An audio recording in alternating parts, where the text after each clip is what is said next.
Idea School, Public or Private by Carl Anthony M. ALCAZAR from ICT-11-A. Do you struggle to choose attending between public school or on a private school?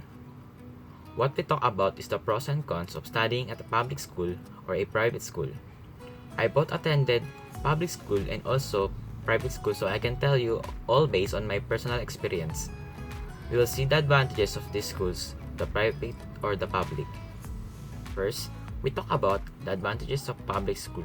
In public school, there is an incentive given by the local government to the public school students. Most likely, the one who has the scholarship assistance or the incentive given to the honor students. I'm also a beneficiary of scholarship assistance and also given an incentive last week from my previous school when I was in junior high school. Next, in public school, the lowest possible to pay to admit into a public school is none. Many public school which is run by the government is most likely to be free of charge. Lastly, teachers in public school have a good qualification. The teachers there is very good at teaching. After the advantages of public school, now we can talk about the advantages of studying on a private school. Private school, when it comes to safety, according to capenet.org, private schools are orderly and safe, the kind of setting necessary for the students to learn. Next, when you study at a private school, there is a high chance of achievement. According to capenet.org, 88% of private high school students apply to college. Lastly, according to capenet.org, private schools are known for the high standards they set. They engage students and spark the desire to learn.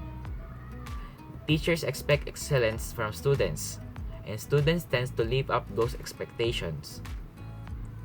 After we talk about the advantages of private school, now we can go to the difference between public and private school. First, discipline is handled differently in private schools versus public schools. According to Totco.com, discipline in public schools is somewhat complicated because students are governed by due process and constitutional rights. This has the practical effect of making it difficult to discipline students for minor and major infractions of the school codes of conduct. Second, is the rate of the public school students graduating from high school has risen to 85% in 2016 and 2017 according to Totco.com. Lastly, accreditation is generally required for public schools in most states, while accreditation for public school is optional. Most college prep schools seek and maintain accreditation from major school accrediting organization according to Totco.com. Then, this brings me to the end of my speech. To sum up the main point, the advantages of public schools are first, the incentive given to the students by the local government. Next, the low cost of admission. Last is the good qualification of the teachers. In the advantages of private school, first, in private school is much safer. Second, is there a high chance of achievement. Lastly, private school sets high standard of education. The difference of public schools and private schools. First, is the discipline is handled differently in private schools versus public schools.